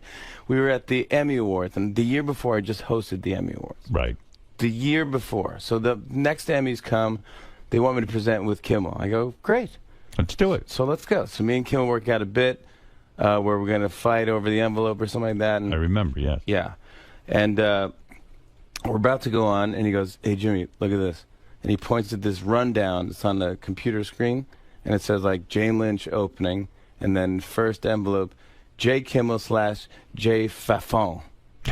F-A-F-O-N. F-A-F-O-N. I just hosted the year before. I hosted the whole show. What, they fire everyone? Big thing. Wow. Great reviews. Oh, my goodness. Jay Kim was like, Jay's phone. And I go, gosh, I wish I had my phone on me. I would have taken a picture of that and tweeted that out. See, that's interesting that you can actually be friendly with him. I mean, he's one of this. I don't even know if I should talk about this. He sent me an email the other night. His girlfriend Molly is sitting on the toilet to pee, and he goes in with his phone and takes a picture and sends it to me. He goes, "You see, I can take pictures of my girlfriend like you do of Beth." Oh my God! She wrote me a note. She goes, "I'm going to kill him." She says, "I'm going to give back to the earth after I chop him up and throw him in the ocean." I mean, it's crazy. I met her. She's fun. Maybe we should put together a super group, all you guys together for one big show. Maybe that's Rock and Roll Heaven? Yeah, it's sort of weird that you're all on almost at the same time, or, it's crazy. Yeah, I mean, I don't care. I think it'd be fun. It'd be great if was Kimmel? No, he was never 12:30. He was always 12. He's always...